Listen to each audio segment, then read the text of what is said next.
प्रिय छात्रों नमस्कार। एनसीईआरटी गणित कक्षा 10वीं में आपका स्वागत है। आज हम लोग प्रश्नावली 3.6 की प्रश्न क्रमांक 2 की तीसरी समस्या हल करेंगे, जिसमें हमें एक प्रश्न दिया गया है।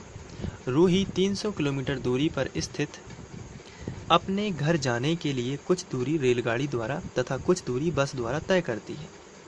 यदि वह 60 किलोमीटर रेलगाड़ी द्वारा तथा शेष बस द्वारा यात्रा करती है तो उसे 4 घंटे लगते हैं। यदि वह 100 किलोमीटर रेलगाड़ी से तथा शेष बस से यात्रा करे तो उसे 10 मिनट अधिक लगते हैं। रेलगाड़ी तथा बस की क्रमशः चाल ज्ञात कीजिए। तो यहाँ पर ये बड़ा सा प्रश्न आपको दिया गया है और हमें ज्ञात क्या करना है, ये हमें कैसे पता चलता है? प्रश्न का आखिरी हिस्सा पढ़ के। तो आपको यहाँ पर प्रश्न का आखिरी हिस्सा पढ़ना है। यहाँ पर क्या लिखा गया है? रेलगाड़ी तथा बस की क्रमशः चाल ज्ञात कीजिए। तो अब हमें चाल पता नहीं है कितनी है, तो हम मान सकते हैं, माना रेलगाड़ी की चाल जो है वो x किलोमीटर प्रति घंटा है और बस की जो चाल है वो y किलोमीटर प्रति घंटा है। तो चलिए इसको लिख लेते हैं। तो यहाँ पर रेलगाड़ी की जो चाल है वो है x किलोमीटर प्रति घंटा तथा बस की जो चाल है वो y किलोमीटर प्रति घंटा है। तो सबसे पहले तो हम ये समझ लेते हैं कि चाल आखिर होती क्या है और इसका फॉर्मूला क्या है और ये किलोमीटर प्रति घंटा कहाँ से आता है। तो यहाँ पर चाल का जो फॉर्मूला होता है ये होता है दूरी बटे समय, और जो दूरी है इसका मात्रक होता है किलोमीटर और बटे का मतलब होता है प्रति, और समय जो होता है इसका मात्रक होता है घंटा। तो किलोमीटर प्रति घंटा जो है इसका मात्रक बन जाता है। तो जब भी हम चाल लिखेंगे तो ये किलोमीटर प्रति घंटे में लिखी जाएगी। यहाँ से हम दूरी का एक नया सूत्र बना सकते हैं। दूरी बराबर होगा, यदि हम इसके बटे में 1 कर लें तो त्रिया गुणा होगा, तो दूरी का गुणा 1 में होगा तो दूरी ही आएगी, बराबर चाल का गुणा समय में करेंगे तो चाल गुणित समय हो जाएगा। तो अब आप यहाँ पर देख सकते हो कि दूरी का एक नया फॉर्मूला आ गया, चाल गुणित समय। तो हम समय का भी एक फॉर्मूला निकाल सकते हैं। चाल को हम नीचे कर देंगे और समय को ऊपर कर देंगे। तो समय का एक नया फॉर्मूला आएगा दूरी बटे चाल, दूरी बटे चाल। तो इस तरीके से हम दूरी का फॉर्मूला भी निकाल सकते हैं और समय का फॉर्मूला भी निकाल सकते हैं। लेकिन इस सवाल में हमें समय का फॉर्मूला जरूरी है, क्योंकि यदि हम क्वेश्चन को ध्यान से पढ़ते हैं तो हमें यहाँ पर 300 किलोमीटर टोटल दूरी है ये दिया गया है, और स्थित जो है अपने घर जाने के लिए कुछ रेलगाड़ी द्वारा तथा कुछ बस द्वारा दूरी तय की जाती है। यदि वह 60 किलोमीटर रेलगाड़ी द्वारा तथा शेष बस द्वारा यात्रा करती है तो उसे 4 घंटे लगते हैं। अब आप यहाँ पर देख सकते हैं, यहाँ पर दिया गया है समय और यहाँ पर दी गई है दूरी। तो यदि हम दूरी और चाल हमें पता ही है तो हम दूरी बटे यदि चाल कर लेंगे तो समय मिल जाएगा, और समय मिल जाएगा तो हम उसको समय के बराबर लिख सकते हैं। चलिए इसको समझ लेते हैं। जैसे यहाँ पर लिखा है टोटल कुल दूरी कितनी है रूही को तय करने के लिए 300 किलोमीटर, तो कुल दूरी है 300, लेकिन वह रेलगाड़ी द्वारा कितनी चलती है 60 किलोमीटर। तो रेलगाड़ी द्वारा 60 चलती है, यानी कि 60 चल जाती है रेलगाड़ी द्वारा। तो बची कितनी? तो आंसर है 240 बची। तो 240 वो किसके द्वारा चलती होगी? तो बस के द्वारा चलती होगी। तो यदि रेलगाड़ी द्वारा वो 60 किलोमीटर की दूरी चलती है और रेलगाड़ी की चाल हमने कितनी मानी है x, और बस की चाल कितनी मानी है y, तो समय कितना लगेगा? तो समय का जो फॉर्मूला मैंने अभी आपको बताया है वो क्या होता है, तो मैं आपको बता देता हूँ। समय का फॉर्मूला होता है दूरी बटे चाल। दूरी कितनी चल रही है 60, चाल कितनी है x। तो हम यहाँ पर लिख सकते हैं कि जो है समय का फॉर्मूला है दूरी बटे चाल।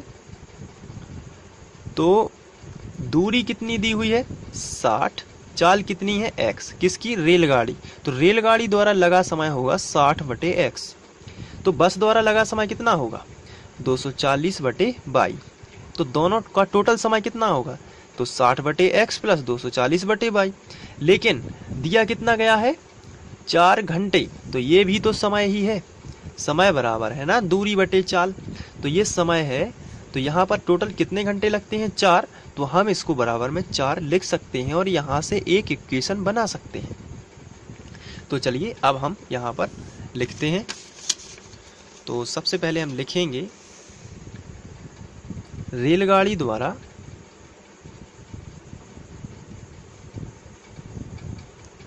साठ किलोमीटर चलने में लगा समय। तो कितना हो जाएगा? तो आंसर होता है इसका दूरी बटे चाल। यही है ना समय का फॉर्मूला। तो समय मिला दूरी बटे चाल यानी 60 बटे x। फिर हम लिखेंगे बस द्वारा 240, क्योंकि टोटल 300 दूरी है तो 60 चल जाएगी रेलगाड़ी द्वारा, तो बची कितनी 240। तो बस द्वारा 240 किलोमीटर चलने में लगा समय।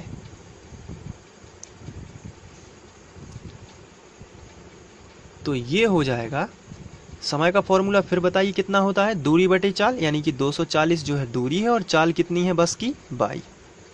इसलिए कुल समय कितना है? तो कुल समय आएगा 60 बटे x यानी कि रेलगाड़ी द्वारा लगा समय प्लस बस द्वारा लगा समय यानी 240 बटे 22। तो ये है कुल समय।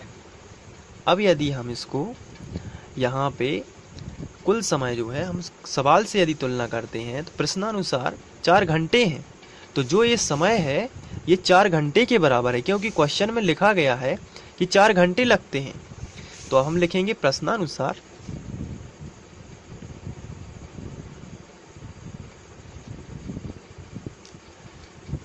यहाँ पर लिखेंगे 60 बटे x प्लस 240 बटे y बराबर 4। अब यहाँ पर हम पूरे समीकरण में 4 से भाग दे सकते हैं, क्योंकि पूरी संख्या 4 से विभाज्य। तो यहाँ पर हम लिखेंगे 60 बटे 4 यदि, तो ये हो जाएगा 4 एकम 4, 4 पंचे 20, 15। तो यहाँ पर आएगा 15 बटे x। यहाँ पर यदि हम 4 से भाग देंगे तो आएगा 60 बटे 22 बराबर, यहाँ पे 4 से भाग होगा तो 1 आ जाएगा, क्योंकि 4 बटे 4 बराबर 1। तो यहाँ पर ये आ जाएगा। अब हम इसको समीकरण 1 बना सकते हैं। इसी तरीके से इसी प्रकार इसको हम फर्स्ट शर्त दे देते हैं और इसको हम सेकंड शर्त नाम दे देंगे। सेकंड शर्त में हम प्रश्न को दोबारा पढ़ते हैं। तो प्रश्न में लिखा है आगे, यदि 100 किलोमीटर रेलगाड़ी द्वारा तय हो तो रेलगाड़ी द्वारा कुल समय कितना लगेगा? 100 बटे x, क्योंकि दूरी बटे समय, दूरी बटे चाल जो है वो समय का फॉर्मूला है। दूरी कितनी है? 100 किलोमीटर। तो रेलगाड़ी द्वारा लगा समय कितना होगा? 100 बटे x। तो बची कितनी दूरी? 200 और बची, क्योंकि टोटल कितनी थी? 300। तो यहाँ पर हम लिखेंगे जो 100 बटे x है ये रेलगाड़ी द्वारा तय किया गया समय है। अब आगे जो है 200 बस द्वारा तय की गई होगी, इसलिए प्लस में हम लिखेंगे 200 बटे 22। तो कितना समय लगता है ये हमें दिया गया है। तो 10 मिनट अधिक लगते हैं, यानी 4 घंटे तो लगते हैं, लेकिन उससे कितने 10 मिनट एक्स्ट्रा लगते हैं। तो यहाँ पर हम लिखेंगे 4 घंटे प्लस एक्स्ट्रा जो है अधिक लगेंगे वो 10 मिनट लगेंगे। तो मिनट को हम घंटे में बनाएंगे, तो 10 मिनट यानी कि 10 पहले लिखेंगे, और चूँकि 60 मिनट होते हैं 1 घंटे में इसलिए 10 बटे 60 लिखेंगे। तो ये 1 घंटा ये घंटे में चेंज हो जाएगा, तो 0 0 कट जाएगा तो 1 बटे 6 आएगा। अब इसको हम और आगे बढ़ाते हैं। यहाँ पे एलसीएम हो जाएगा, तो 100 बटे x प्लस 200 बटे 22 बराबर 6 चौके 24 और 1 25। यहाँ पर गुणा हो जाएगा और यहाँ पर जोड़ना, तो 6 चौके 24 और 1 25 बटे 6। अब यहाँ पर यदि हम 25 से भाग कर दें, इसमें भी चला जाएगा, इसमें भी चला जाएगा, यहाँ भी चला जाएगा, तो 25 चौके 100 यानी कि 4 बटे x। 25 अट्ठे 200 यानी 8 बटे 22, और यहाँ पर 25 से भाग जाएगा तो 25 और 25 कैंसिल हो जाएगा, यानी बचेगा 1 बटे 6। तो 1 बटे 6 जो है अब एक हमें संख्या मिल चुकी है, लेकिन बटे में 6 है, हम यहाँ पर अचर राशि चाहते हैं, जैसा कि हमारा समीकरण 1 है। यहाँ पर सिंगल अचर राशि बटे में नहीं होना चाहिए, तो जो चीज़ बटे में है उसी का हम गुणा कर देंगे। बटे वाली संख्या यदि हटाना है तो गुणा करके हटाई जाती है, और गुणा वाली संख्या हटाना है तो बटे करके। यहाँ क्या है, बटे में 6 है तो हम इसको हटाएंगे यानी गुणा कर देंगे, तो पूरे समीकरण में 6 से गुणा कर देंगे तो हमें मिलेगा 6 चौके 24, यहाँ पर 24 बटे x प्लस 6 8 48 बटे बाई बराबर 1। तो ये जो है 6 हट गया। अब इसको समझ लेते हैं कि कैसे आया। यहाँ पर आप 6 का गुणा करोगे तो 6 चौके 4 बटे x में, और 6 का गुणा करोगे 8 बटे बाई में, और 6 का गुणा करोगे 1 बटे 6 में। तो यहाँ पर 6 चौके 24x हो गया, 24 बटे x, 6 8 48 बटे बाई, और 6 और 6 कैंसिल तो आ गया 1। अब इसको आप समीकरण 2 बना सकते हो। अब लिखोगे आप समीकरण 1/2 से, और u भी मान के उसे सॉल्व करोगे 1/2 से। तो चलिए दोनों समीकरणों को लिख लेते हैं। पहला है 15 बटे x प्लस 60 बटे बाई बराबर 1, और दूसरा ये है, और 24 बटे x प्लस 48 बटे y बराबर 1। अब यहाँ पर हम 1 बटे x को u मान लेते हैं और 1 बटे y को भी मान लेते हैं। ये पहले जैसा क्वेश्चन बन चुका है, तो हम यहाँ पर लिखेंगे माना 1 बटे x बराबर u और 1 बटे y बराबर v।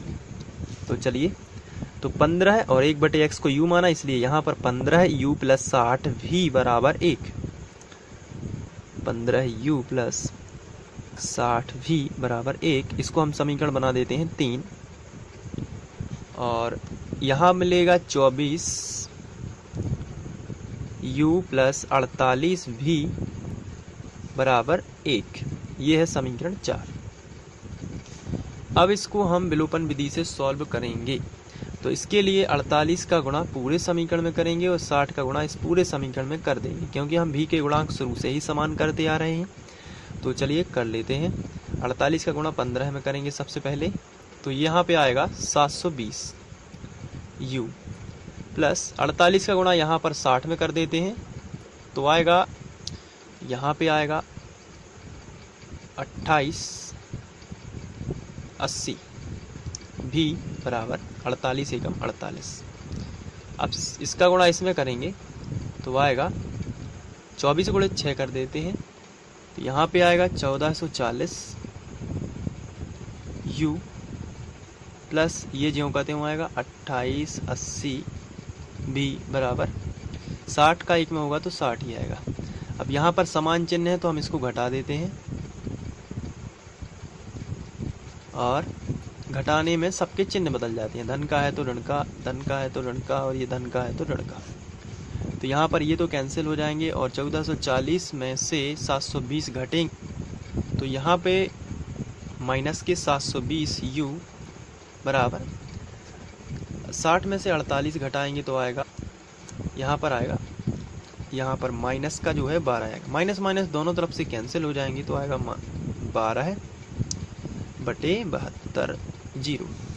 12 एकम 12, 12 छः 72, यानी कि 1 बटे 6, 1 बटे 60 आ जाएगा। जीरो का ज्यों का त्यों। ये u का मान है। अब u का मान आप समीकरण 3 में रखोगे तो v का मान मिल जाएगा। u का मान समीकरण 3 में रखने पर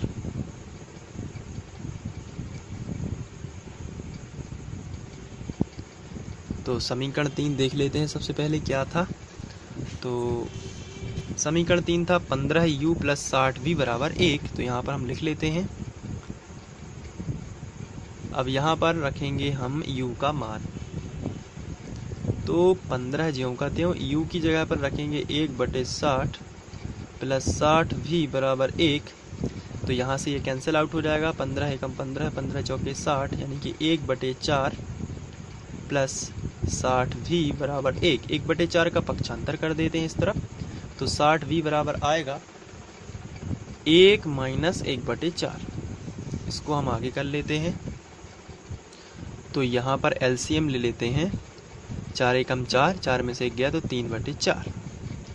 तो भी का मान चाहिए, इसलिए 60 गुणा में है तो गुणा वाली संख्या बटे में, यानी 4 गुणित 60। तो यहाँ पर भी बराबर 3 एकम 3 और 3 दूनी 6, 20 चौके 80, यानी 1/80 ये भी का मान है। अब हमने जो माना था उसको वापस कर देते हैं। हम यहाँ पर लिखेंगे, माना था कि 1/u बराबर x और 1/v बराबर y। तो 1/u का जो मान है उसको लौटा देते हैं। x का मान हमने निकाला है जो 1/u है, 1/x बराबर u और 1/y बराबर v। तो 1/x जो u का मान आया है वो आया है 1/60 और 1/y बराबर v का जो मान आया वो आया है 1/80। तो x का जो मान मिलेगा सीधा सीधा 60 और y का जो मान मिलेगा वो हो जाएगा 80। तो रेलगाड़ी की चाल हमने मानी थी x किलोमीटर प्रति घंटा, यानी रेलगाड़ी की जो चाल है वो आएगी 60 किलोमीटर प्रति घंटा, 60 किलोमीटर प्रति घंटा, किलोमीटर पर आवर। और जो बस की चाल है वो आएगी